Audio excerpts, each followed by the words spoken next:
So this is the third week of our Truth to Happiness Dhamma study for 2020. Today's class is on the Four Noble Truths.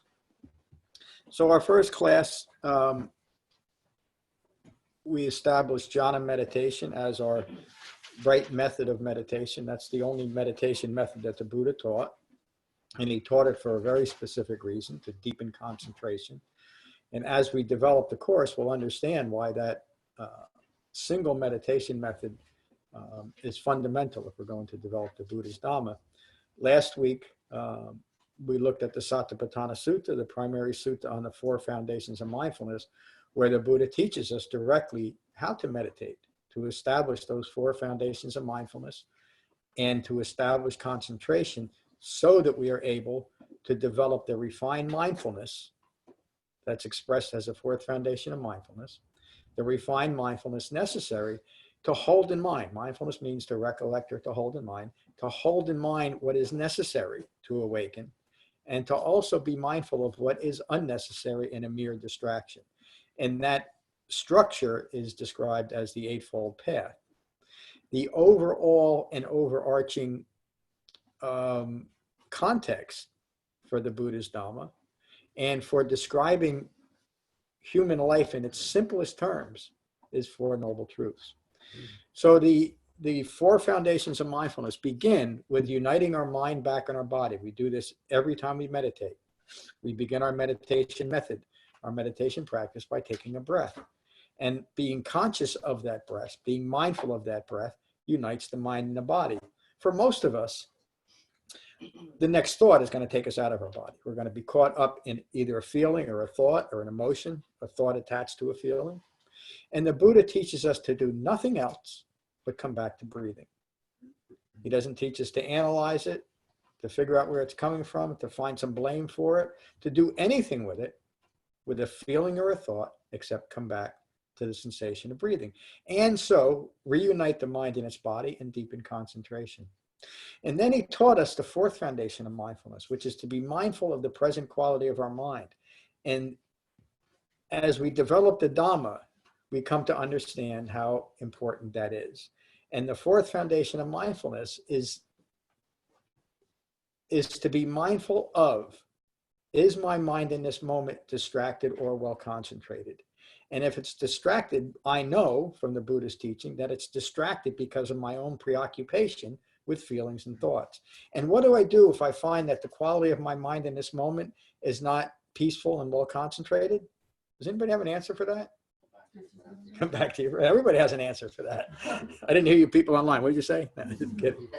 And so that, what I just described in probably too many words, is the simplicity of the Buddha's Dhamma. Unite your mind and your body and keep it there. The problem is, and the Buddha, if that was all there was to it, the Buddha would have said, unite your mind and your body and keep it there. Bye. But he didn't, did he? He spent the next 45 years of his life teaching people how to overcome ignorance of Four Noble Truths so that we could actually do that, so we could thrive. The word, the counter to the word dukkha is sukha, which means human flourishing. And that's what the Buddha taught us to do, to flourish as human beings. Think about that. Nobody's ever taught anything that was geared towards teaching people how to flourish, how they are in this present moment, without the addition or the intervention of anything outside. Simple human flourishing. And that simple human flourishing is developed through understanding Four Noble Truths. How's that for an intro into this? So, and I don't mean to be silly. I'm not overemphasizing it. This is the Buddha's Dhamma. The Buddha awakened to dependent origination that states from ignorance of these Four Noble Truths, all manner of suffering, confusion, delusion, and ongoing suffering arises. And this is his explanation of that. So everything the Buddha taught for the last 45 years of his life, post his awakening, was taught in the context of these Four Noble Truths.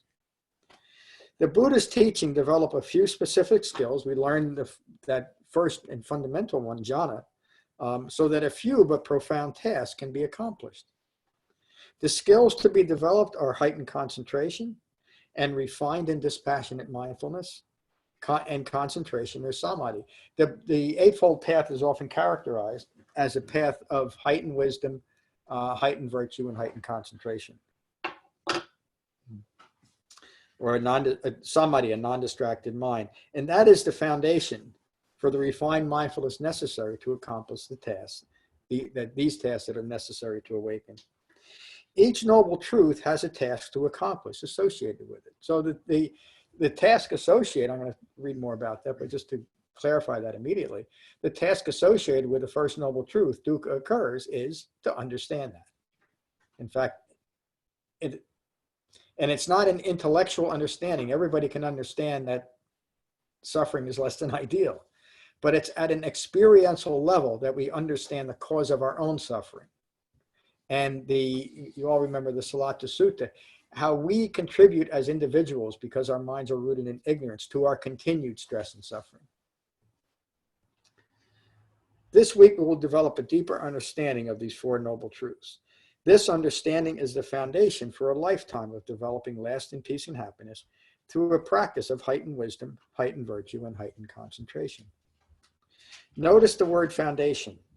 This training is straightforward and basic and easily understood by anyone who applies the teachings and develops understanding through continued practice. In other words, the Buddha taught, he taught a completely equalitarian or egalitarian Dhamma, which in itself was completely contradictory to the structure of his society and the presentation of any so-called philosophical or spiritual teaching. They were always taught in a hierarchical presentation, which has twofolds. One is that there's advancement through this, that there's advanced types of teaching that are only available after a certain amount of accomplishment. It's not something the Buddha ever taught. And that certain teachings are only available to certain people. In other words, in northern India, much like it is today, not quite as severe, there was a huge number of classes depending on where you were born, what type of family you were born into. And you could never escape those classes.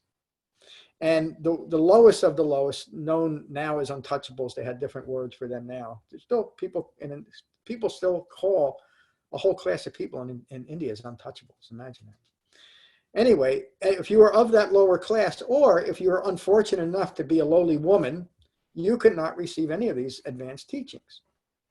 The Buddha said that's nonsense. He said human beings are human beings. Again, he was the original equalitarian. And he said, my teachings are available to everyone. And he never discriminated. There was a little bit of discussion about inviting women into the fold originally, but it wasn't because he thought that women weren't capable or shouldn't be allowed. He was only concerned for their safety, that if the society at the time saw him inviting women, that the women would likely be murdered. You know, that was common. And that was his only resistance. But very quickly he relented. And women, almost from the beginning, were part of his original sangha. It's only afterwards, and as history unfolded, that women were excluded from, I don't want to get into this talk, but they were excluded from the Dhamma. And most effectively through Theravada Buddhism. And they used a made-up clause that in order for a woman to be given the going forth, being accepted as a novice, there had to be a quorum of 3 other women that would agree to that. And as it became more and more difficult to find those 3 women, they just stopped initiating women into the order. And that worked pretty well up until really the last few years. Excuse me for getting off the point. Once this foundation is in place, the continued integration of these truths will lead to profound changes in how your life is experienced. And I think every one of you has had that experience, haven't you? A profound change in your own experience of your life. That's how you know the Dhamma is working. We will also begin to develop an understanding of mindfulness within the context of these 4 noble truths. Many people come to a meditation or mindfulness practice believing that a meditation or mindfulness technique alone will be sufficient to relieve the causes of all unhappiness and distress. Most meditation practices are taught just that way. It's just the meditation practice. And then you get into other things, looking for insight in every thought that you have. It's just continued distraction. And again, the Buddha studied these different meditation techniques, which haven't changed all that much in 2,600 years. And he rejected every one of them as simply more distraction. That's all. He didn't say they're good, bad, or indifferent. They're not evil, but they're not particularly helpful in developing what the Buddha hoped to develop: a well-concentrated mind that could support the refined mindfulness necessary to hold in mind the Eightfold Path. It is true that any technique that brings one's mind and body to a state of stillness and develops mindfulness will have positive physical and mental benefits. So my very first meditation method that I ever learned was transcendental meditation. And I still remember the first session I had this wonderful teacher. I'll never forget her. I almost come to tears when I think about it, because she was just so present and so sincere in what she was doing. And yet, I don't want to talk about that. And so I immediately felt a benefit. I felt a calming. A TM, Transcendental Meditation, is a mantra-based meditation.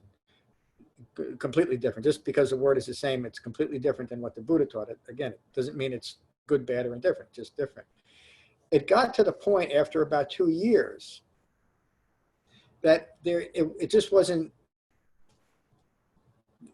there was no deep understanding. I kept coming back to, well, I need to calm my mind. I need to calm my mind. And the underlying philosophy was mostly rituals based on doing these rituals to achieve merit that would somehow have benefit to continuing to deepen the calmness that I had experienced originally. But I never got past that initial feeling. So anybody who develops a method of closing their eyes and thinking about a single object or a single nonsensical word, which is what the mantra in TM is, will have to develop a certain measure of concentration. But because my mind was so distracted by conditioned thinking, and there was nothing within the practice itself to address that problem, which is what we're talking about today, nothing to develop understanding in me of the true nature of human life, characterized as Four Noble Truths, there was no way for me to get beyond that just initial surface calm. So after about 2 years of practice, I realized that this was not enough for me. And so I continued the practice as I started looking at different practice. I didn't completely abandon the practice until many years into jhana practice. And again, just to point this out, I think I mentioned it to Julia too, that even after I was practicing jhana meditation within the right framework, the conditioning from my initial meditation method kept coming up. In other words, this word that I was taught as my mantra, I'd find myself sitting in jhana practice, and all of a sudden there's that word coming up. And you're never allowed to tell that word to anyone. Mine was Hrim, H-R-I-M. All right, you're going to hell now. And the reason why I'm not putting down TM at all, but there were some inconsistencies that bothered me. One of them was just that this is a secret word that's transmitted solely for you through your teacher, and it's your word and nobody else gets it. About 2.5 years later, I was reading a very old book on the origins of Kriya Yoga. And wouldn't you know it, there's those 7 words, that these 7, I can't remember the words they use, and there's my little special word. So, and again, not putting it down, but that's the kind of extraneous fluff that happens when we don't have a very well-focused Dhamma practice, and that our meditation method isn't for deepening concentration. So let me continue. The purpose and intent of this course is not for stress reduction, although as progress is made, stress is reduced, and eventually our contributions to stress, our own individual contributions, are simply eliminated. The purpose and intent of this course, and the teachings this course is based on, is the ending of stress and unhappiness. In order to develop the ending of stress and unhappiness, meditation and mindfulness must be developed within a broader framework that only meditation or mindfulness techniques. This framework is called the Eightfold Path, or the Eight-Factored Path, as there are 8 factors to this training. Skipping over a bit of commentary. Yeah, but I was just there to emphasize that point. First, we will look a little deeper at the Four Noble Truths from the perspective of understanding, as understanding is the foundation of this course. The Four Noble Truths can be defined as a statement of conditions or a statement of the truth of these conditions. The first noble truth is life is stressful. Is there anyone that would argue that point, that life is that life is not stressful? It is. But why did it take an awakened human being to make a point of it? It's because a mind that is rooted in ignorance of Four Noble Truths is conditioned and preoccupied with abandoning or avoiding anything that is stressful. And that's where craving for and grasping after comes in. If this moment isn't bringing me satisfaction, another word for dukkha is disappointment or an unsatisfactory experience. In this moment, if I'm disappointed, my mind is grasping after something that is, fulfilling in this moment. Or meaningful, something that continues the establishment of myself in the world, even though that establishment is fabricated. It's constant stress, isn't it? It's constantly grasping after something. It's constantly fulfilling this need that in this moment, I'm not enough. There needs to be something added to me or attached to me, or I need to learn something that nobody else learns. The reason why I got into Eastern religions in the first place is I thought that I'd learn how to fly around the cosmos without a body. I mean, that was what really attracted me. Or how to read people's minds. That's what I thought meant awakening. And what you know that there's many schools in Buddhism that teach that awakening when you can recount your past lives, when you can travel without your body. And the Buddha said just the opposite. He said, that's nonsense. There's no usefulness. That's just a distraction if you're grasping after that. It's just like grasping after any other fabricated idea, because that's what it is. The second noble truth, clinging and craving cause stress. And I just described that. Craving for or clinging to something other than what I am, what I truly am, is stressful and always will be stressful and always will be a distraction. The third noble truth, and this speaks directly to impermanence, is that cessation of stress is possible. Cessation of the process that we've put ourselves through is possible. That's such a profound statement. Because if the Buddha only had three noble truths, there'd be no sense in even doing what we're doing, would we? If we couldn't do this. If there wasn't such a thing as impermanence. Because impermanence is both the problem to a self-referential ego personality, because it's trying to establish itself in permanence, and it's the resolution by profoundly understanding everything changes, including my mind. And so Dhamma practice isn't so much as forcing yourself to think differently. It's holding in mind the principles that the Buddha teaches, the principles of the Eightfold Path, and let your mind gently change. Let your mind gently correct itself, because it will. It's a self-correcting Dhamma when we hold in mind these principles. That's how it works. The Dhamma does not, the truth doesn't relent to a full frontal attack, because that's rooted by the ego. That's one of the things that leads to grasping for more of a Dhamma than the simple and direct method of calming the mind. It's simply not enough to a self-referential ego personality. The fourth noble truth is that the Eightfold Path develops that cessation of stress. Through developing understanding, using mindfulness and jhana meditation, awareness of the truth of these conditions becomes apparent. The truth of stress and unhappiness. Stress occurs impersonally to all. As a consequence of birth, we are all subject to physical phenomena, which no one, regardless of social position, intellect, religious or spiritual understanding, or grace, can avoid. We are all subject to sickness, aging, and eventually death. Along the way, we will all face loss, some minor, some quite devastating. According to our environment, we will acquire views of how we should live our lives, who we want to associate with, what we would like to achieve, and an endless list of likes and dislikes. And this is what we create our identity about. This becomes me. All of these experiences and the resulting discriminating thoughts contribute to stress. We will know that every experience is subject to change. Impermanence and uncertainty are a part of life. Underlying the knowing is a subtle tension, because we know that the things that we're holding on to in this moment are eventually going to fade away, and sometimes a loss is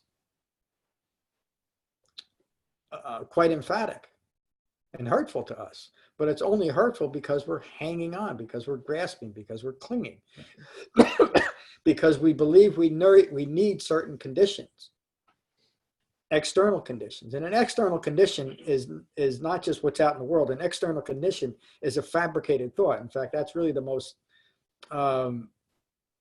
confusing and distracting, is an external fabricated thought, because it seems like it's me. It's because it's my thought. It seems like why can't I own the thought? In fact, it's not even the why. It's I have the thought, I own the thought. It's my thought. I'm going to defend it no matter what, until I decide that I want to change it. No matter how much stress, how much difficulty, how much pain a type of thinking brings us, we'll hang on to it because we think that thinking is us. Is that clear to everyone? I think it is. That's conditioned thinking. We know that certain activities may bring disappointment or sickness. We may not feel secure financially, and fear of personal physical loss will be present. Whatever our position in life might be, we create attachments to our lives being a certain way. These are different for everyone, but the result is the same. Stress arises in our lives the instant we want the people and the events of our lives to be different than they are. Stress arises in our lives the instant we want the people and events of our lives to be different than they are. That's dukkha. Wanting anything to be other than what it is the essence of stress and suffering. The concentration we develop in jhana meditation and understanding the distraction and the preoccupation of feelings and thoughts and the resulting quality of mind is our guidance to understanding this one point. Because if my mind is distracted in this moment, the underlying cause is because I want something to be different in this moment. And the underlying cause of all of that, if I want my red Ferrari to be a blue Ferrari, the underlying cause of that isn't poor paint selection. The underlying cause of that is my own ignorance, creating that discriminating thought. I'm not satisfied in this moment because something outside has to be different. And it could even, and it almost always is also a thought that is attached to that. It's the essence of the Dhamma. You often hear me describe the Buddha as a person of radical acceptance, because that's what his Dhamma teaches. Radical acceptance without any me in it. Again, it's the essence of the Dhamma. Why do I accept things that in the past I had to approve first? Let me put this a different way. The way as a person develops the Dhamma, we learn the significant difference between approval and acceptance. Approval is self-referential, it's self-centered. Acceptance is rooted in wisdom. I accept things. Why? Because they're what's occurring. It's foolish to say, I don't want things to be the way they are, isn't it? Because that's the way they are. Things can't be any different than they are. It doesn't mean that in the future things won't change. There's impermanence. We're talking about a subject, the subject of racism. I don't want to get deep into it, but things have changed greatly in my lifetime. We still have a long way to go, but there's impermanence. And the fact that it has changed and improved is something to be recognized. Again, I want to get deep into that. As we should recognize the change in ourselves, the deepening calm, the deepening understanding that we're developing through jhana practice. It's just not a zero-sum game, is it? It's not we're always grasping after awakening. I can't wait till I get to that point, till someone can describe me as awakening. We enjoy awakening because we understand that it's what's occurring. And that's what keeps our Dhamma practice invigorated, doesn't it? And inspired. We recognize the improvements. Read it one more time. Stress arises in our lives the instant we want the people and events of our lives to be different than they are. This includes ourselves and our view of ourselves. In fact, you could say that that's really the ultimate understanding. Do we want more of a certain experience? Do we want less of a certain experience? Are we always looking for something new to avoid facing a general disappointment? Does fear of change occupy our thoughts? Does fear that change won't occur occupy our thoughts? This list is endless, and all of these thoughts produce stress and distract from life as life is occurring. Even pleasurable experiences generate stress, as the positive feeling will develop craving. Craving develops for many mundane reasons. Primarily, craving is due to the defining characteristic of life, impermanence. All things in life are subject to impermanence. We only need to take a dispassionate look at ourselves to begin to see and understand impermanence. It's one of the reasons why the Buddha taught in both the Satipatthana and the Anapanasati Sutta, once we've developed concentration and refined mindfulness to know how to do this properly, to look at the body. Look at the body. Look at it after a death. Look what happens to it. And he gets into very graphic descriptions of birds and animals picking at the corpse and pus and stuff rotting out of the body. He didn't teach them, again, that's often taught as a meditation, the meditation on the charnel grounds. He taught it as a teaching of impermanence, because it is. He taught it to understand the resolution of every human life ends up like that, in a rotting corpse. Why? Not to beat us up, not to bring us down, to teach us the reality. And if that's how every human being has to end, we have to end that way, what else is there but to awaken? What else is there but to awaken? And we understand that impermanence could mean right now, the next moment. All that we have is right here, right now. This moment holds the potential to awaken, and there is nothing else more important. It doesn't mean that we shouldn't do anything else but practice Dhamma, but it does mean we should understand the importance of it and understand impermanence at that profound level. As soon as we are born, we begin to age. Putting aside the benefits or drawbacks, we age. Simply as a consequence of living, we move towards death moment by moment. Along the way, it is certain that there will be physical difficulties living in and maintaining a physical body. There are likely to be mental and emotional difficulties as well. Becoming mindfully aware of life's impermanence removes the uncertainty that leads to stress. Understanding that all things are impermanent ends clinging and craving. Why would I grasp after or cling to anything that I know can't last, can't possibly last? And when that external understanding becomes manifest, then I start addressing the internal clinging to fabricated views, to my own thoughts. But the progression usually is to external objects, and external objects also include people. And once I can resolve that, then I can start looking, and then I can start looking at the underlying cause of me clinging to external objects, which is clinging to internal belief systems and fabricated views. Lao Tzu, the Chinese sage and writer of the Tao Te Ching, stated, "Once you understand the impermanence of all things, you will hold on to nothing." That's the only time, by the way, that I introduce another teacher into Buddhist teachings. It is. When we have an experience that brings pleasure, we want to hold on to the pleasure-giving experience. Attachment or clinging to the event conditions your mind to desire more similar experiences. You keep wanting to pet warm puppies. Impermanence intervenes, change is inevitable, and stress arises. Unpleasantness and disappointment brings the same response. An unpleasant experience arises, and change does not occur quick enough. We become impatient. Aversion to the unpleasant event conditions your mind, and stress arises. Aversion is a form of clinging through the desire that an event or object, view, or idea be different than what it is. Position, power, wealth, intellect, ignorance, the right exercise program, or spiritual discipline. In other words, some people think that you can use certain positions to bring enlightenment. Maybe, but it's not what the Buddha taught. None of these will insulate someone from stress. By constantly seeking what brings pleasure and attempting to avoid that which is unpleasant is to be constantly grasping after the impermanent and the transitory.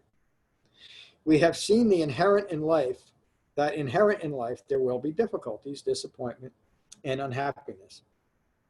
All things in life change, and all human beings are prone to sickness, aging, and eventually death.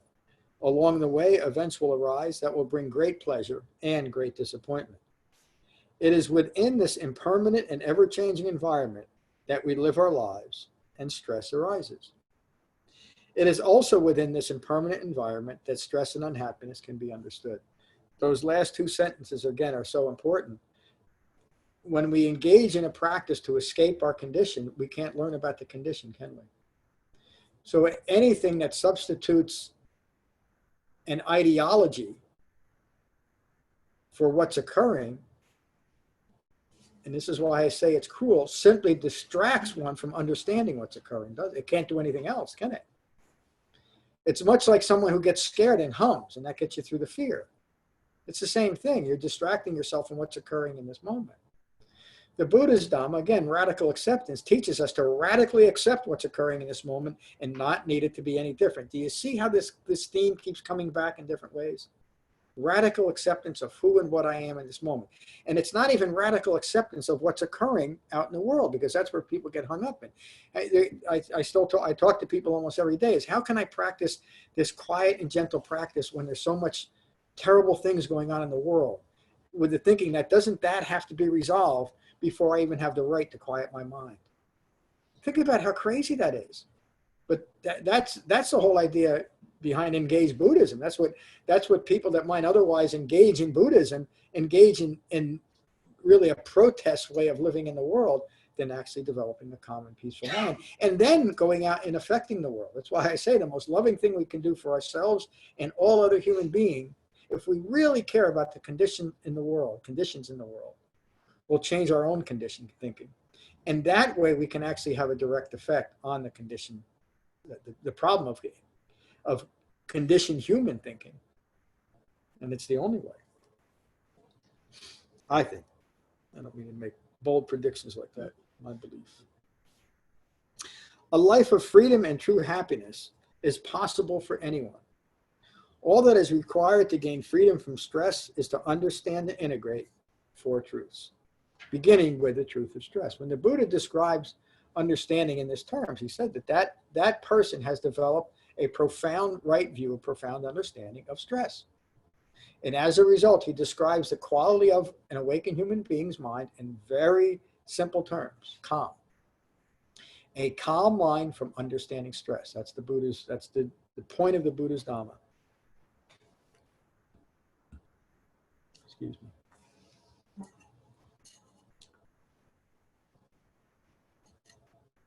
All right. Before we look at the origin of stress, let's look at who or what is experiencing stress. And we're going to get, this is the beginning of looking at the not self characteristic, which we'll get in more detail in week 7, I think. We have seen that the environment that stress arises in is impermanent and never changing. We have identified the pervasiveness of stress within that environment. What is it that is subject to stress? What is it that causes stress to arise? What is it that can bring an end to stress? Guess what? It's me, my understanding. Of course, the answer is you, all human beings. We are the cause of stress and due to clinging, craving, and desire and aversion. We can also bring the end to stress in our lives. First, we must understand what it is that constitutes this thing called me or self. What is commonly viewed as a self is nothing more than a personality prone to craving, clinging, and suffering. We learned in the Sacca-Vibhanga Sutta, where the Buddha teaches that every human being can only be these 6 properties: the 4 elements, earth, wind, fire, and water, a 5th property called the space property. Those 4 elements need something to contain it, to manifest within the space property. We wouldn't be able to breathe if there wasn't a space there to breathe into. And the 6th property called the consciousness, or the thinking property. Now, of course, that thinking property is not some grand cosmic consciousness. It's simply ongoing thinking, and in this case, rooted in ignorance of 4 noble truths. Those are the 6 properties that constitute each and every human being, and a human being can never be more than those 6 properties. Those 6 properties might be sitting on the biggest pile of gold ever seen. It's still 6 properties sitting on a pile of gold. Those 6 properties might become the greatest meditation teacher ever. It's still just 6 properties. We can never change that part of ourselves. That's the underlying permanence of having a human life. It's the establishment of humanity. But we don't go beyond that. We don't become extraordinary human beings, do we? Within those 6 properties, we awaken. And so the only difference between an unawakened 6-propertied human being and an awakened 6-propertied human beings is understanding the Dhamma. That's all it is. And so if we develop something else out of desire or craving or misguided notions, that's what we will become. That's what we're adding to these 6 properties. And that's the only choice we ever have in each moment. Was anybody confused by what I just said? Clear? Okay. I'm going to confuse myself. This view was acquired through experiencing the events of life from an ignorant view, ignorant of 4 Noble Truths. This wrong view is further influenced by the impermanent environment of the phenomenal world and the associations developed. And that occurs, it doesn't matter what our associations with, but in a very real way, we will become what we associate with. The ideas, the beliefs, and the societal beliefs and the societal groups that we associate with defines who we are. Or we can live our life without any association. Human beings do not need to associate. In fact, some people would say, well, if we don't associate, we're going to be antisocial. In fact, we'll be just the opposite. We will be much more mindfully present for each and every human being if we stop associating with certain cliques. I'm a Democrat, I'm a Republican. Look what that is doing to our country, just that simple identification. Or I'm identifying with one philosophy, which makes all other philosophies evil rather than just different. There's a big difference there. What we associate with, we're going to become. Or we can develop the Buddha's Dhamma and let go of all associations except an association with the truth. That's 4 Noble Truths. This personality is typically identified as the ego. The Buddha uses the term not self. There's a note here too. Often in modern Buddhism, anatta, what the Buddha describes as not a self, is referred to as non-self, and that allows for the introduction of the notion of nothingness and emptiness, that there's no such thing as a self, ultimately. And that's the goal in most of Zen Buddhism, to experience this idea or this environment of emptiness and nothingness. And that is, again, one of the most cruelest things ever taught, isn't it? That I'm nothing. Because we're human beings. We're not everything. We're not the greatest thing since sliced bread. We're human beings having a human life. That's what the Buddha taught. And to teach and insist that I'm nothing is simply cruel and wrong. Well, it's cruel because it's wrong. It's wrong teaching. And I practiced this for many years, and I remember sitting there thinking, I'm nothing. And I open my eyes and look around. It doesn't look like nothingness to me. It doesn't seem like emptiness.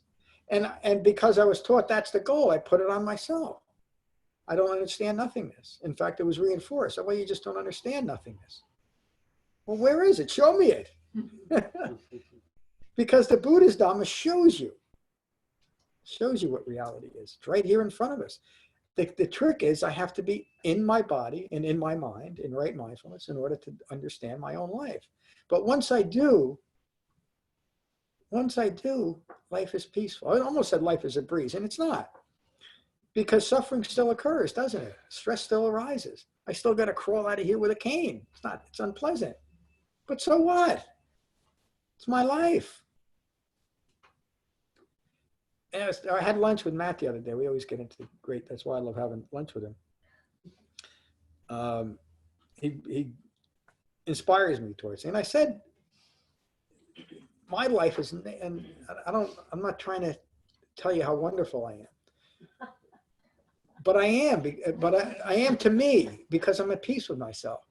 My life has never been more meaningful. And again, I don't want it to sound like I'm trying for sympathy, because I'm not. I can barely walk. I can barely see. And I'm telling you, my life has never been more meaningful than right now in this moment. And it's because external conditions don't matter. I mean, I do what I have to do. I don't drive anymore because it's foolish for me to drive. But again, so what? I'm at peace with myself and my world that I live in, except when I watch the impeachment thing. And isn't that, and I think about I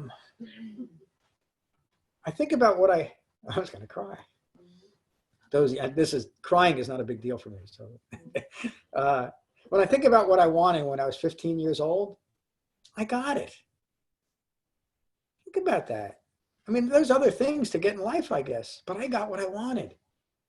I wanted to understand what the hell was going on with me. I wanted to understand what's going on in the world.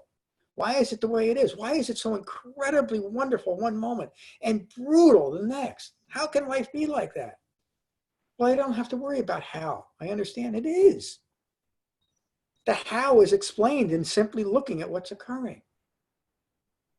How is kind of like why. Why is life like this? I don't have to know why. I simply have to know it is. President Clinton said, what is? This is it. This is. No.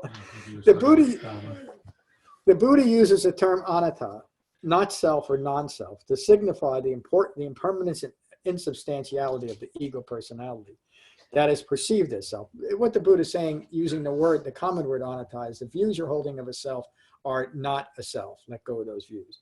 The common view of self is a wrong view when arising from an ego personality, not self or non-self. If I wrote this now, I wouldn't even include that word, but not self or non-self is not meant to imply no self or nothingness. The ego personality is as impermanent as any other aspect of the environment of which it is a part.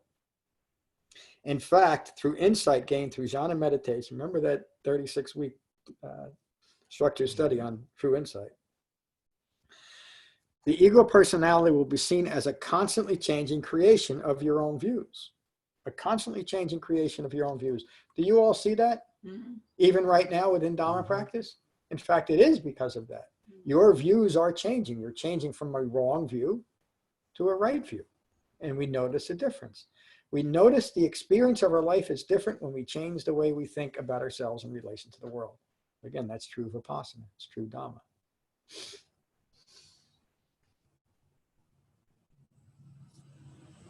Not understanding the impermanence of the ego personality and how the ego self creates an identity by clinging to objects, views, and ideas is ultimately the cause of all stress.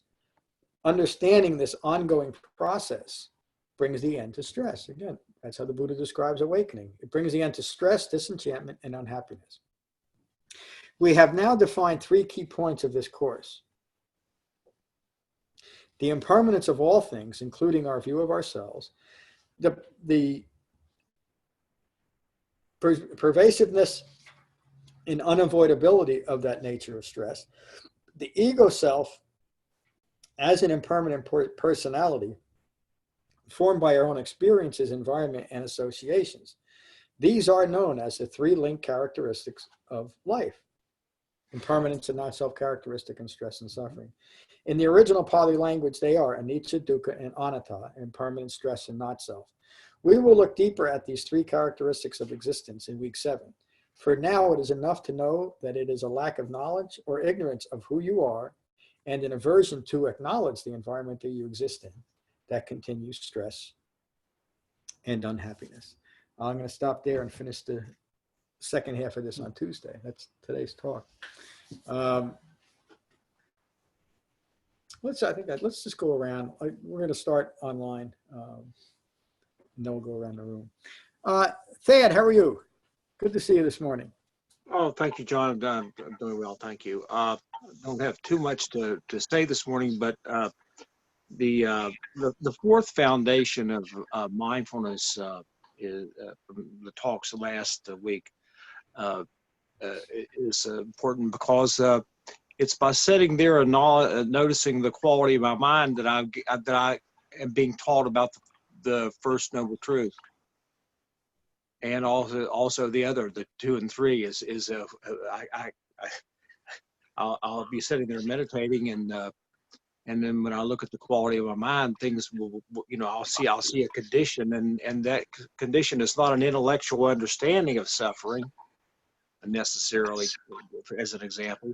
It's the experience of it. I'm actually having the experience of it. It's not a concept any longer. Yes.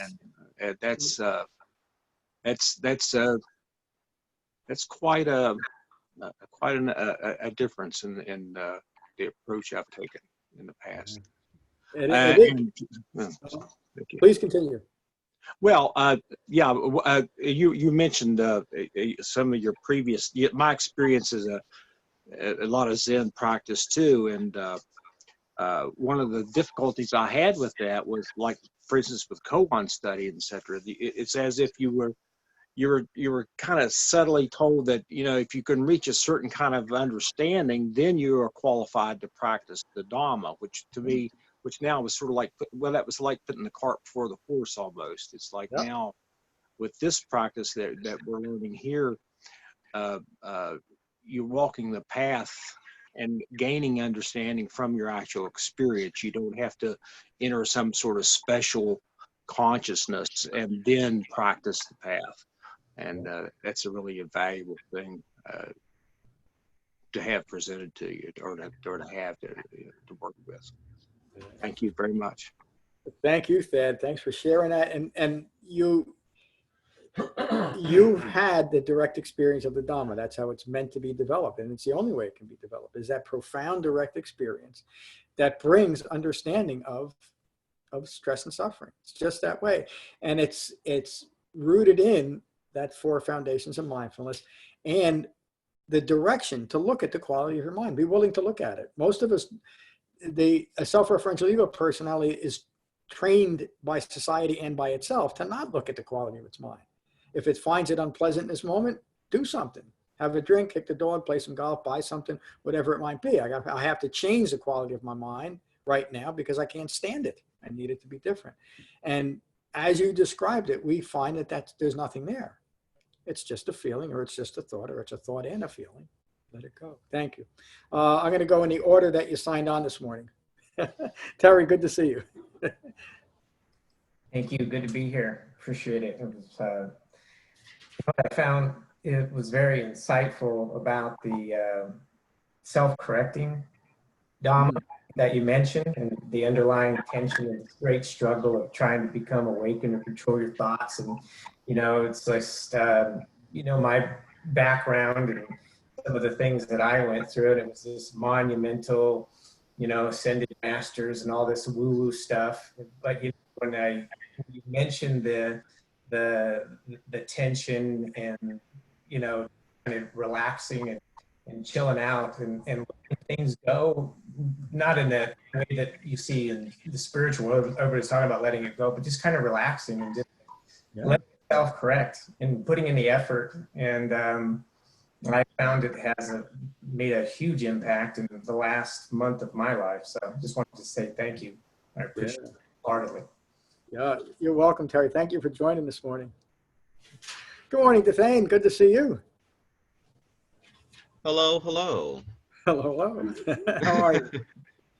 Yeah, I tell you, I think it was a great idea to have people write out how they are kind of implementing the Dharma, and I wanted to kind of share with that, as well as a request further elaboration on the point.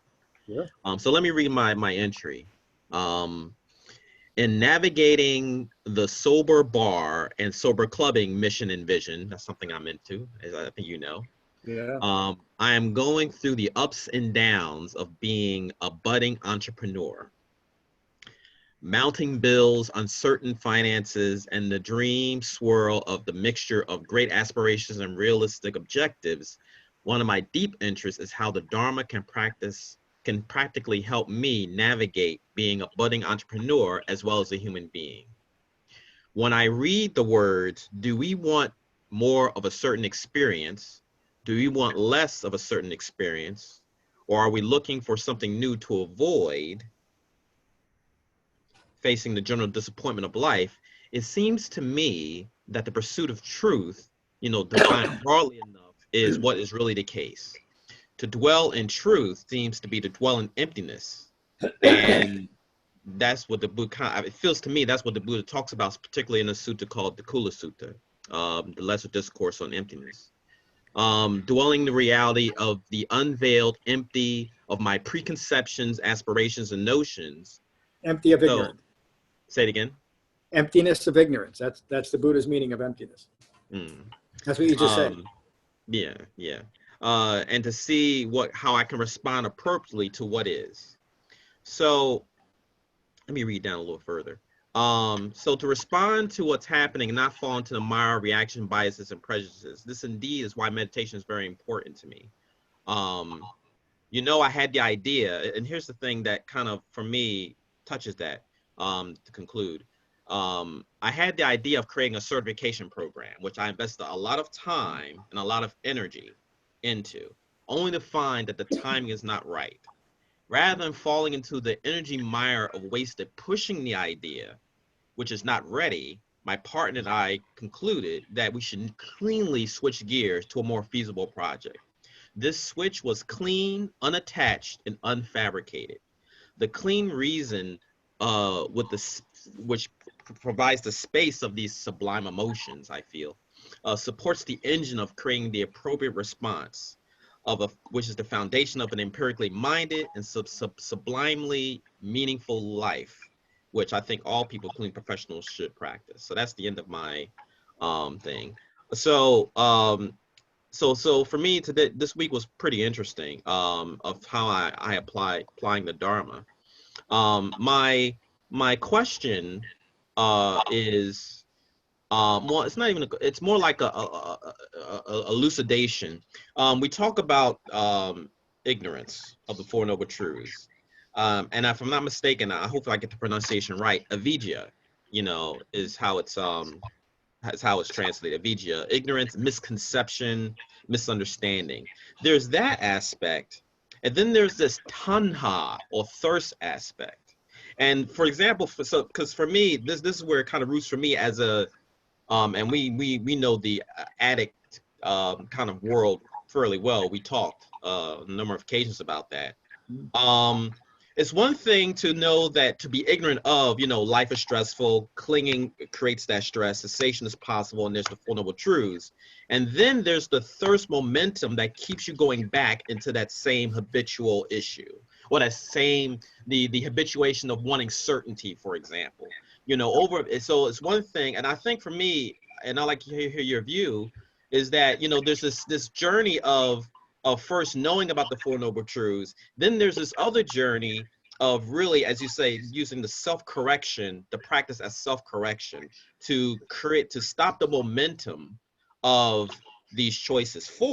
It seems to me, and this is where support interesting comes in, that neurobiologists, neuropsychologists would say that the thirst for certainty is biologically wired in us as human beings. So to say that we're foolish in our want for certainty is almost like saying, why are you getting upset that you're blind? Why are you getting upset? It's like you're born in this condition, and it's understandable that you have this condition. Now, how can you respond even though you have this condition? So for me, my kind of question is the foolishness aspect of not knowing is one aspect, but then there's this compassionate aspect of you are wired with these conditions, and that you need to give yourself some compassion that you were born into this situation, and how can you respond well to the situation? Do you understand what I'm trying to kind of get at? Yeah, it's such a profound question to think, but the answer within the Dhamma is actually rather simple. We become, I mean, there could be argument about what I'm about to say, but it doesn't really matter because the result is the same.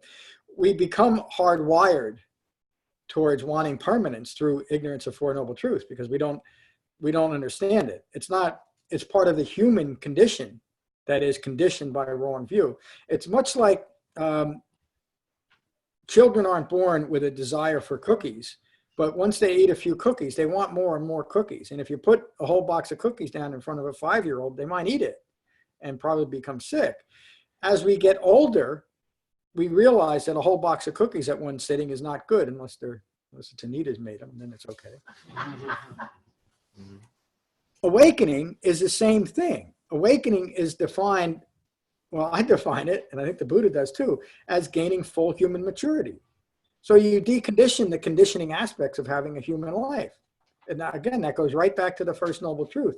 We're conditioned towards greed, aversion, and deluded thinking in relation to stress by having a human life. It's not the other way around, or there'd be no Eightfold Path. So, and part of what you were talking about, that coming up against the strong desire to awaken and desire itself can only be met with a well-concentrated mind. That's the counter to what you're describing as the need for more within a human life. So, and you touched a little bit on your burgeoning businesses, and it gets to be very subtle when you're setting direction for your life that includes other people. But your skillful desire, your chanda, to do good in the world and have that be an expression of what you do as your livelihood is honorable, virtuous, and you can get caught in the desire that the business set you apart. But that's just where the Eightfold Path comes to guide you to remain as stress-free as possible, even in a very stressful situation like building a business. There's practical aspects of stress that will arise that you will be able to recognize and not attach yourself to. And so from the outside, it might look exactly the same. From the inside, you will maintain a calm and peaceful presence without the need to grasp after something that you're setting in motion as a future development. Is that clear, Dathane? It is. It seems to me that you feel that the Buddha, and maybe this is where I would maybe disagree. You feel that the Buddha finds that conditioning occurs after birth, that all the conditions that occurs after birth. I would disagree with that if that was your message. And I would also say I think the Buddha had another kind of perspective on that as well, that it's not just things that you learn, but also things that you've inherited as well. Could be your conditioning, upbringing, but that's where I'm curious about or thinking. Yeah, But I think the kind of the, regardless if it's hereditary or societal or both, the kind of primary thing I think is that conditioning is you're born into this world with conditioning occurring, and that how you respond to that, rather than being kind of beating yourself up that you have it, how you respond to it is much more healthier than beating yourself up that you have it. But yes. anyway. So the whether the conditioning occurs through well, the Buddha never said anything. He never gave any credence to understanding or influence from past lifetimes or what might happen in future lifetimes. What he said is unite your mind and your body and look at what's occurring right now. No matter where the conditioning present might have come from, you can let go of all of it. You can empty yourself of ignorance of Four Noble Truths. And so when we empty ourselves of ignorance of Four Noble Truths and craving occurs, I understand it. It doesn't, in that moment, it doesn't matter where it originally came from or if it's part of human conditioning, because the Buddha's Dhamma deconditions any type of conditioning. So, Okay. okay. We can talk more about it too, though. Thank you. Good morning, Jen. Good morning. We won't start with somebody else today. I mean, I don't mind. I will go first happily. I just thought Problem? just to change. Sure. You know, I always pick on you first. Yeah, no, I don't mind being first. I just feel like last week we ran out of time for everybody, and I just don't want Noble, very noble. No. Good morning, Rob. Good morning. I just wanted to add a little something to what the thing was just saying. I just read 2 quotes from the Buddha where he said, there is no discernible origin of ignorance. Don't go there. Yep. You're wasting your time. Yeah. I just wanted to throw that in there. He said there's no beginning, as far as the Dhamma is concerned, there's no beginning to anything. It's what's occurring. After beating around the bush for a while and not wanting to write my thing, I finally did late at night. So the first noble truth was, for me, the hardest to grasp. It took years to distinguish between the dukkha that is to be accepted as part of human existence and the dukkha that is self-inflicted. I remember being very confused about that in the beginning. there's always suffering, and there's nothing else. And that took years of repetition and study, and just to say, this is what I do, and this is what's there.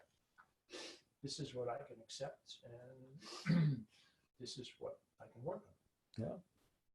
So, the second noble truth, as seen as wanting things to be different than they are, that comes easy. But to see the role of clinging to views of self, especially as applied to my own experience, requires much study and mindfulness. On the third one, every step on the way of implementing the third noble truth is its own reward. Peace, calm, and clarity follows, like the wheel of the cart follows the ox. My development of the Eightfold Path started at the virtuous factors. As much as I mistrusted that word as a recovering alcoholic.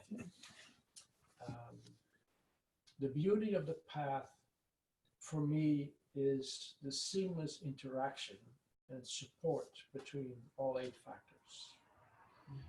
The weft, the weave, the knots, the colors of a gorgeous carpet.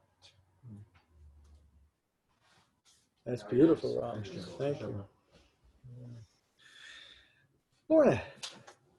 Oh boy.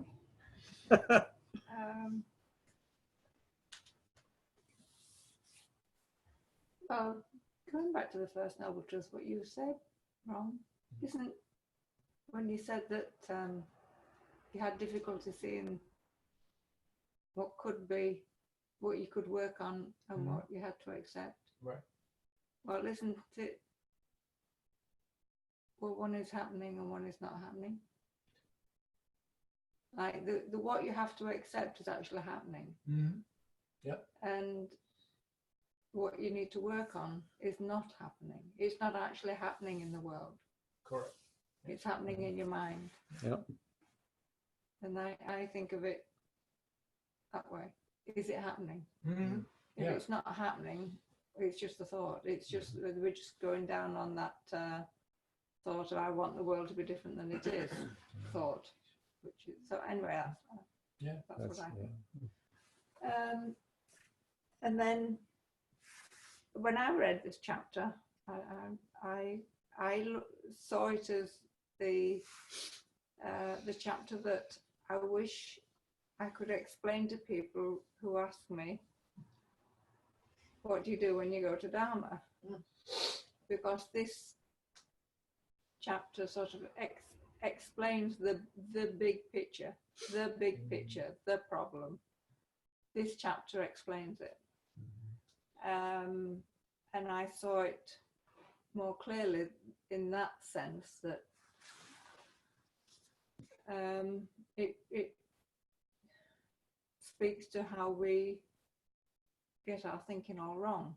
You know, that we think we personalize life and go down all the wrong road. And that's what kind of like jumped out at me when I read the chapter, that and one of the lines, one of the many lines you read this morning was, you know, when you expect life, I think you expect life to be different than you are.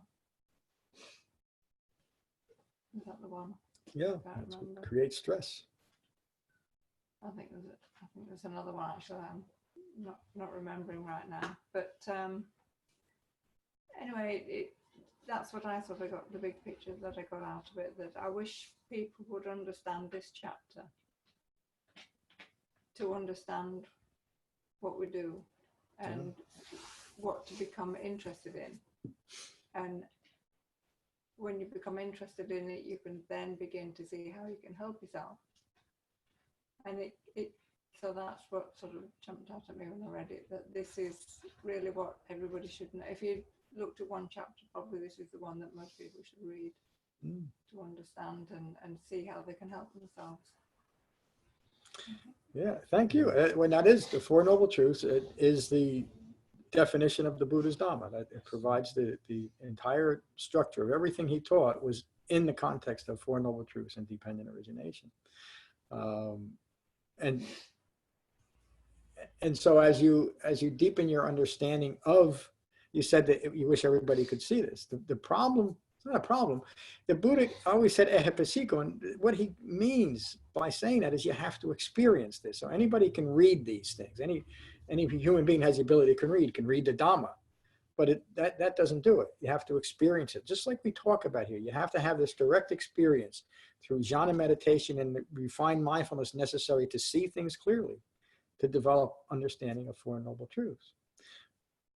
But that's just it. They're called Noble Truths, by the way, because they, like a royal family, it's not a perfect metaphor, but a royal family maintains their power generation after generation. They maintain their position.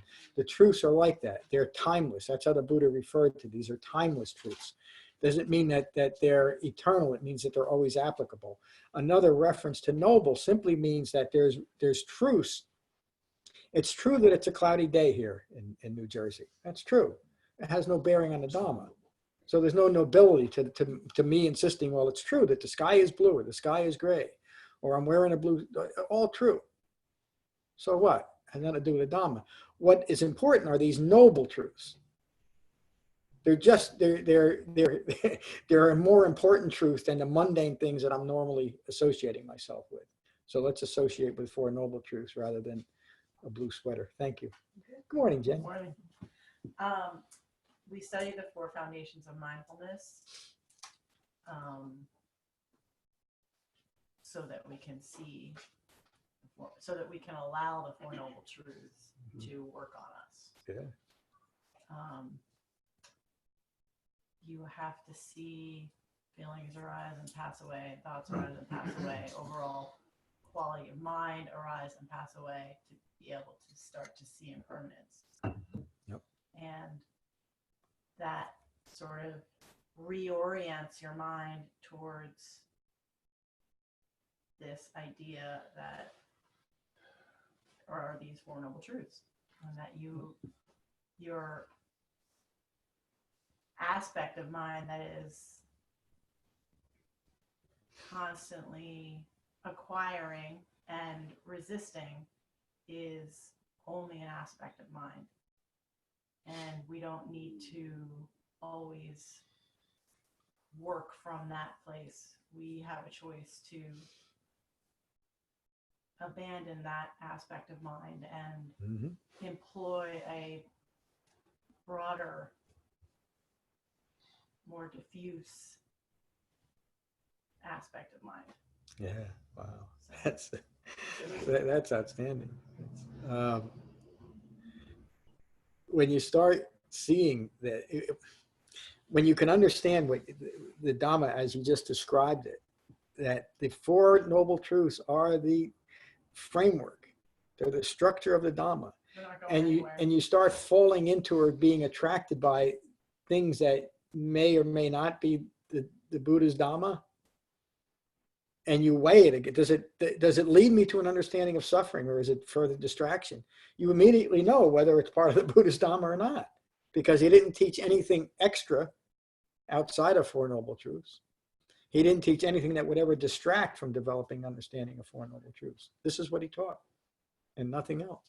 Does it lead to an understanding of suffering? And if I do find myself being more confused, it's simply because I haven't integrated the Eightfold Path to guide my thinking, or I wouldn't be. I mean, the confusion shows a lack of complete integration of the Eightfold Path, because the Eightfold Path provides, that's why it was taught. It's taught to provide the ongoing framework and guidance for awakening. And if it's not there, it simply means that some aspect of the Eightfold Path is yet to be developed to understanding Four Noble Truths. Thank you. Good morning, Tim. Morning. To expand upon what Jen was saying, I'll just go down some points that I picked up through reading this and through the discussion that we're having. If all things in life are impermanent, then any clinging and craving to these phenomena will cause dissatisfaction. The wanting and desire And the things to be different will only create an environment for the maintaining of any dukkha or stress. This is done by the attachment of the ego to the things that are impermanent, which pretty much is everything. Yep. And to want anything that is presently happening to be different is a wrong view leading to dukkha that will lead you to have more stress.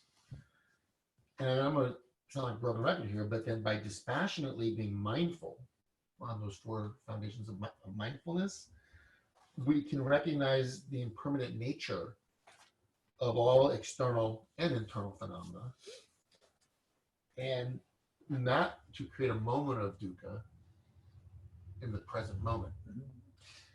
And that brings me to something you said that really got my wheels spinning. And I'm kind of calling it the impermanence paradox, where, and I've wrote it twice already in my notes prior to our discussion, and that is where that what hurt us leads us to the path to alleviate that very thing that hurt us, which is impermanence. If it wasn't for the world being impermanent, we would never be able to achieve understanding it. That's the third noble truth. Right. And so that's a paradox in a way.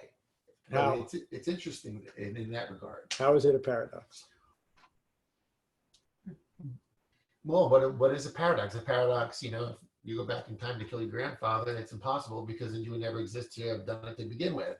So if something is impermanent, and it's that very impermanent thing that can help you do that, it's a paradox.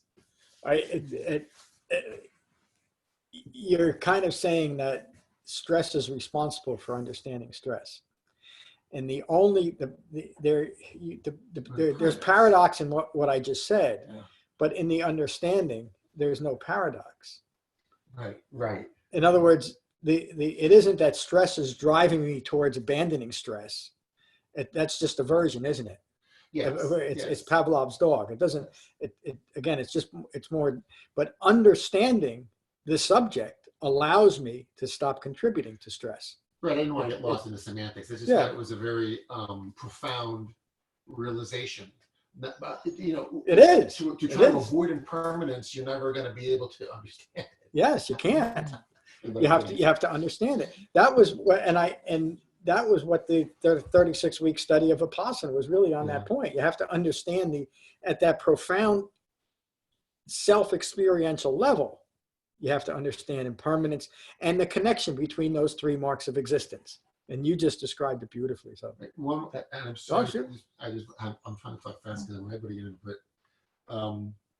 you also mentioned something called radical acceptance. Mm-hmm. Okay.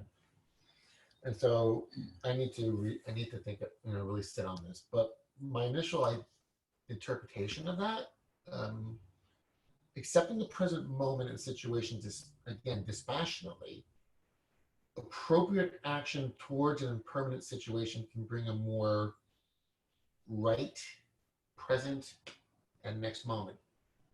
So it could be misconstrued to be able, okay, let me use a really extreme example.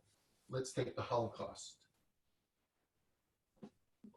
Okay, you're going to accept that when you're there. However, there are things to do in that present moment to create a more right result in next moment. Mm-hmm. It's not saying and I want to make sure it's not saying to accept bad things and not do anything about them. It means to understand and accept that moment that's happening, that is really happening, and how do we properly go forward to make the next moment right. Yeah, that's perfect, and it's the perfect example. I would bet that the defining characteristic of someone caught up in that, in the actual Holocaust, their focus is on the jailer that's going to come in and beat the hell out of them in 5 minutes. And that is leading them, because of a lack of understanding, to extreme fear, rational, but also extreme hatred.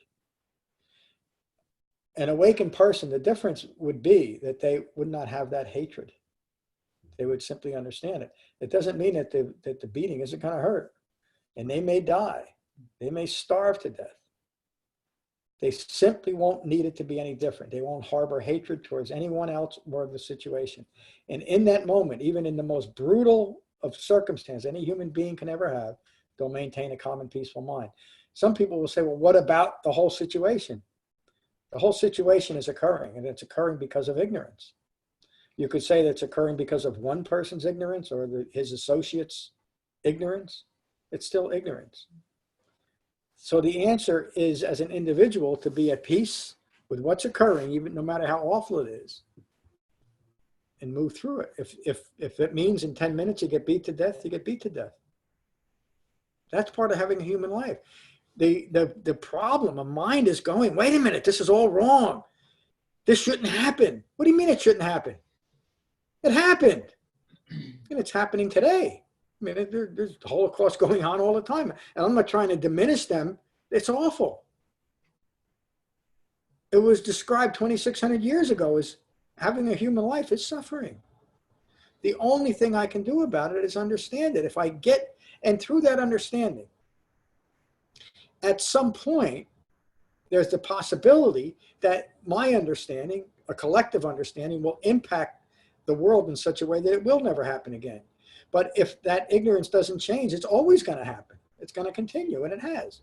That wasn't, we all know that wasn't the Holocaust that Tim is referring to is certainly not the only Holocaust, is it?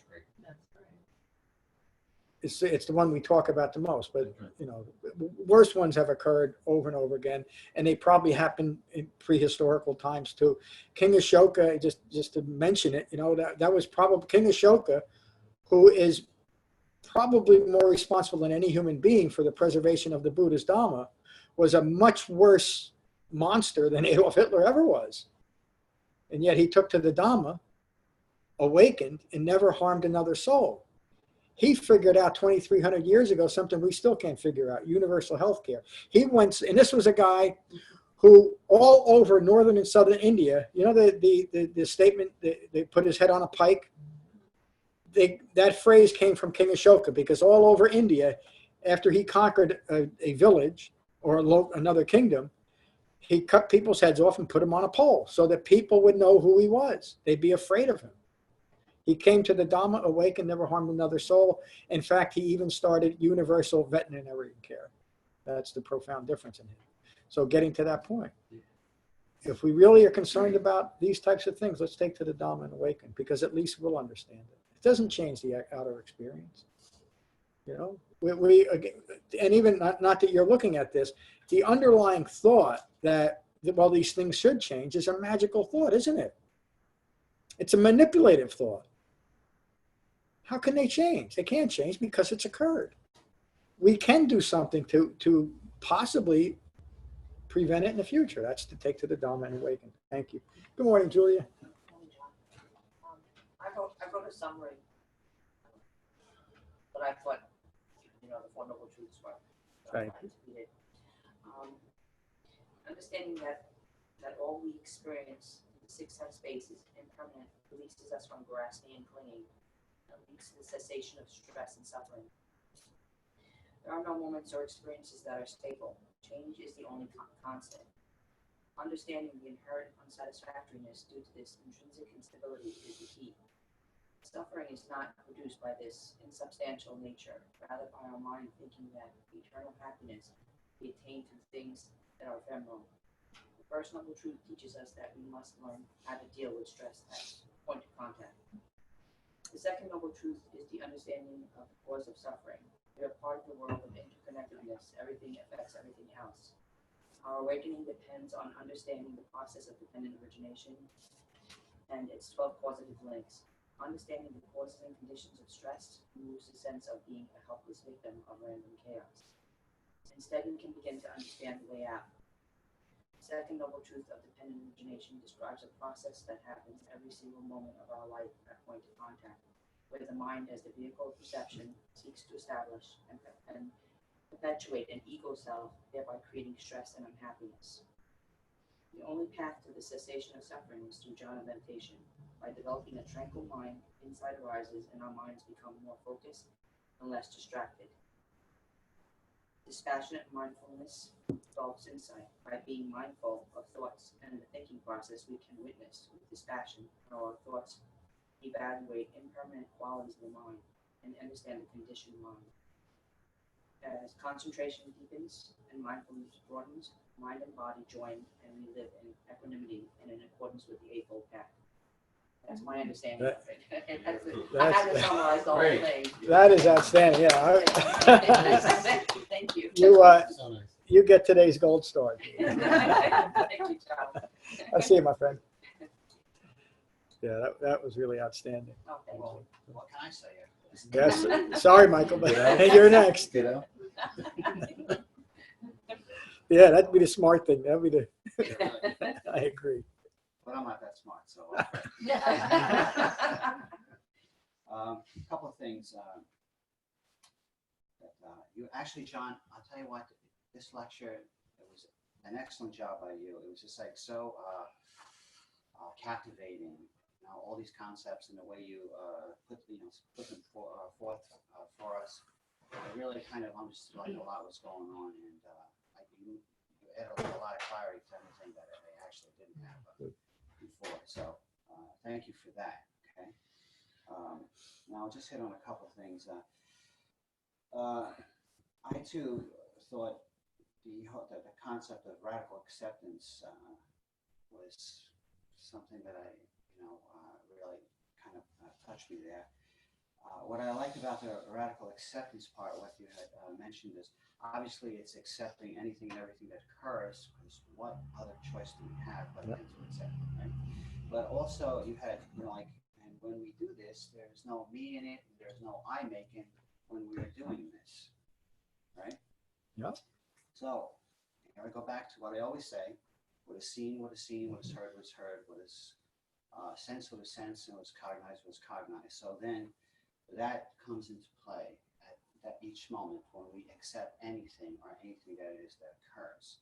There's no me in it, no I making, and self-identification fades away from all that is occurring through the sixth sense space.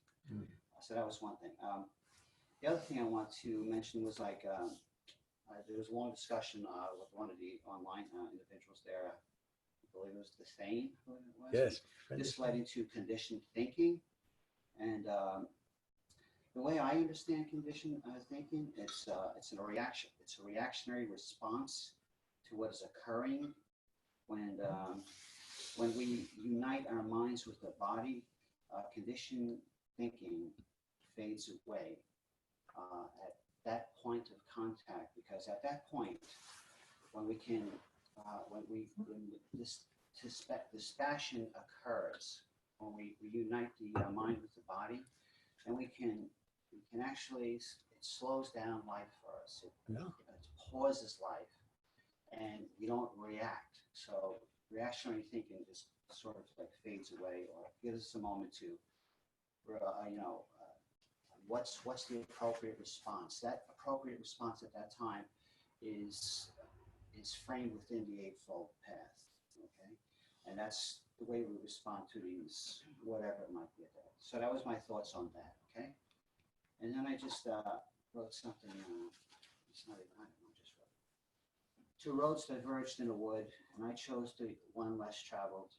That road was the Eightfold Path. That's a little rough. I know that. That's just great. We're gonna have to put that up somewhere. No, please don't.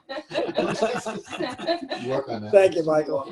Good morning, Becky. Good morning. Good morning. I wrote something, and I think it kind of touches on just about what everyone has said. It's more personal, but I'm just going to read it. When I first started studying the Dhamma, I found the Dhamma to be a sanctuary from the beginning. Early in my practice, I experienced that feeling of letting go, the awe of feeling what it was like to stop maintaining, if only for a few moments. I thought the way to practice the Dhamma was just through experience and pasiko. But as I have started reading The Truth of Happiness for the third time, I've begun to realize that I was meditating and reading and attending class, but I was not really thinking about the Dhamma as I don't like this word, but it's the only one I can think of, as an intellectual practice, if I can put it that way. And from going through The Truth of Happiness the third time, I am understanding everything and revisiting the fundamentals has carried into my meditation. And there's a kind of a directed thinking about the Dhamma that happens during my meditation. And it sort of gives me an expansion. And I realize that I think it's helping me to see myself calmly and a little differently than I have. And it's nice experience. Yeah. And it's also nice to understand what the Buddha taught well enough to be able to explain it to someone else, because the sort of that gives you such a better understanding of the overall of the whole thing has to come together. Yeah. And that's kind of what's happening, I think, finally. I mean, it's a long, long road. But my one quote that I want to say at the end is, who you think you are is all you think you are. These are great. So we're going to just start getting a wall of sayings. That's great. Thank you, Becky. And you're describing the deepening levels of jhana. That you described the first and the second level, the directed thought, and how you went past that directed thought, the second level of meditative absorption, and I don't want to say fell into, but developed that third level, that more profound and spacious level. And then you're also describing the fourth level of jhana meditation, which is a mind resting in equanimity. For you and for other people, it takes a while to maintain that. But the fact that you're developing it is so important, and you're able to describe it. I mean, that we can't describe something that we don't know, that we haven't experienced. So when we can describe it, we know we have experienced it. I'm sorry for interrupting. I still really feel like I have to work on taking it off the cushion. Okay. I feel that's. Does everybody feel like that? For me, really, really well. Yeah. But that's it too. I mean, Lorna described it wonderfully. Yeah, we established that concentration on our cushion, and then through the framework and the refined mindfulness of the Eightfold Path, we are able to take it off our cushion and bring it into our moment by moment mundane life. To those things that we might not otherwise even consider are part of Dhamma practice are. Everything is. That's an aspect of that radical acceptance too. This is where it applies. It applies when I look out the house and it's a cloudy day, and it's just a cloudy day. Yeah, radical acceptance. And again, it's not radical acceptance of Holocaust. It's radical acceptance of what's occurring right now, no matter how mundane it is. Trevor, good to see you this morning. Good to see you too. I just wanted to make one brief comment and then one question. The comment was just that I love how countercultural and revolutionary the Dhamma is. Two of the things you said that strike me as completely counter to what so many influences in the world suggest we do. So was Siddhartha. That's how he was. He was he contradicted everything. So was John Haskell. Well, I was always like that, but I didn't know why. A rebel. Yeah. how to flourish in the present moment without adding anything outside is completely counter to what so many influences in our lives tell us to do. And then this other piece, when we let go of all associations, we can be much more present with every human being. And I just, Lorna and I were just talking about this, how there's so many forces that encourage us to associate with status-giving groups of various kinds. So really, really profound, I think, how it reverses a lot of the currents, cuts against the grain of our, I guess, conditioning. The question was, I really, as we talk about the Four Noble Truths, I'm kind of getting a hang of how heightened wisdom and heightened concentration unravel or unwind the cause of suffering. So it seems like they map directly to the second noble truth. You can kind of see the connection there. I could take a stab, but I don't fully understand how the right virtue steps plug right in to our understanding of the cause of suffering, why that's an antidote as well. Boy, what a great question. It's by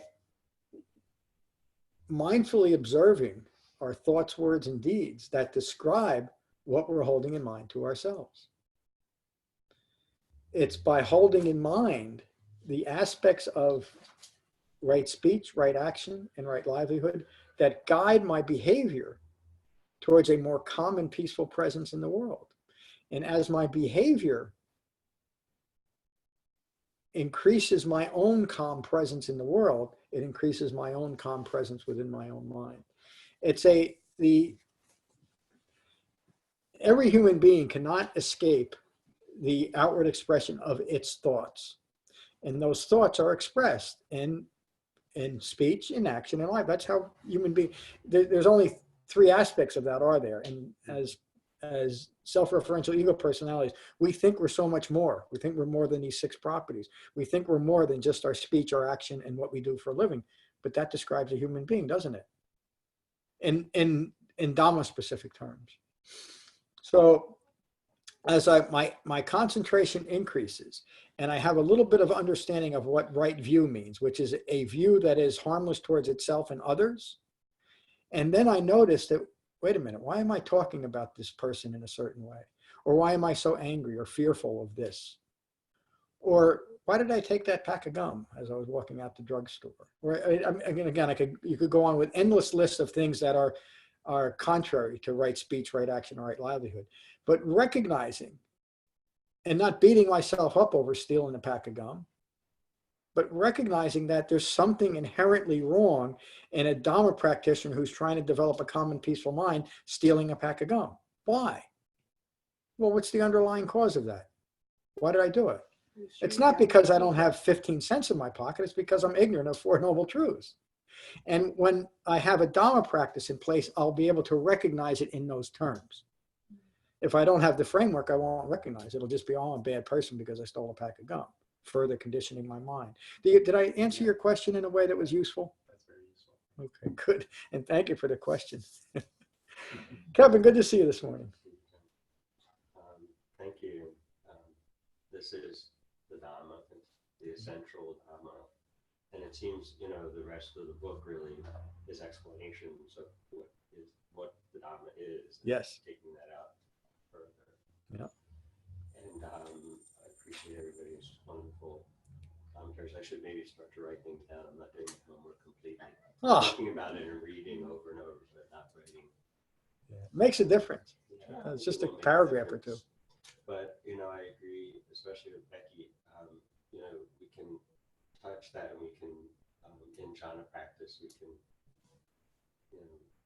reach deeper parts of the jhana, but then practice too, but then to take it off our cushion 24/7 is the very difficult part. But it's there and it isn't there. I mean, there can be many hours during the day where you're so caught up that, maybe it is there because you're doing the right action while you're performing whatever it is you do. But it's not 24/7. Yeah. Eventually, maybe for all of us that would be. I was thinking of the paradox that Tim was trying to bring up, but I'm not sure if I'm hitting the thought. But the paradox is that these are Four Noble Truths, and they're noble and they're pure, and to think that they must be permanent, and maybe that's why the Dhamma works. But in a way, I don't even think. I think the Buddha even said the Dhamma is not even permanent. Yeah.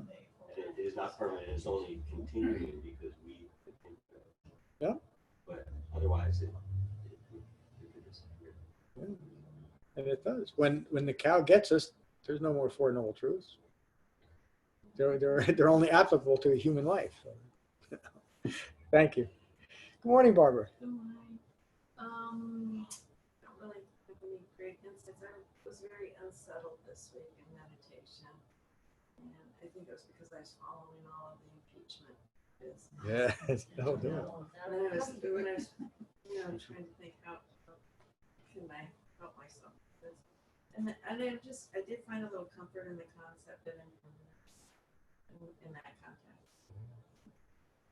Well, thank you, Barbara. And that is outstanding. You're developing the Dhamma, in a very direct way. Meditation is like meditation. The experience of meditation is impermanent as well as anything else. And sometimes it feels like this session was just wonderful and I got what I wanted out of it. And sometimes it was just awful or drudgery. But as long as we're maintaining the method, the actual experience of meditation isn't all that important. I mean, if it's miserable all the time, we're not going to do it much longer. But in the moment, in each meditation session, as long as we're maintaining the method, we're deepening our concentration. And so when you have experiences like you described this past week, and you continue with your practice despite that, that's the essence of Dhamma practice. That's the essence of right effort. Was it continuing when it's not completely satisfying, when dukkha occurs even within our own Dhamma practice. What do? Take a breath and continue. Thank you for all that. I'm sorry for going on a little bit longer. I do try to get these classes done around 10 o'clock. But this was it. We're going to conclude this on Tuesday. I'll give the second half of this talk. On Tuesday, and I just end it quickly, there's no more space left in our spring retreat, but if you want to possibly join us, just send me an email. I'll put you on a wait list. I would expect there's going to be a cancellation or two, given that it's not till the end of April. And there may be some space opening up in another building up there, but I won't know that till about a month before. But anyway, all right, you'll do your homework on week 4, and we'll have that talk next Saturday. And like I said, this Tuesday, we'll have the second half of this talk. We'll finish with metta as we always do. I can get to it. So these are the Buddha's words on metta. Metta means loving kindness, from the Karaniya Metta Sutta. This is what should be done by one who is skilled in goodness and who knows the path of peace. Let them be able and upright, straightforward and gentle in speech, humble and not conceited, contented and easily satisfied, unburdened with duties and frugal in their ways, peaceful and calm and wise and skillful, not proud or demanding in nature. Let them not do the slightest thing that the wise would later reprove. Wishing in gladness and in safety, may all beings be at ease. Whatever living beings there may be, whether they are weak or strong, omitting none, the great or the mighty, medium, short or small, the seen and the unseen, those living near and far away, those born and to be born, may all beings be at ease. Let none deceive another or despise any being in any state. Let none through anger or ill will wish harm upon another. Even as a mother protects with her life her child, her only child, so with a boundless heart should one cherish all living beings. Radiating kindness over the entire world, spreading upwards to the skies and downwards to the depths, outwards and unbounded, freed from hatred and ill will. Whether standing or walking, seated or lying down, free from drowsiness, one should sustain this recollection. This is said to be the sublime abiding.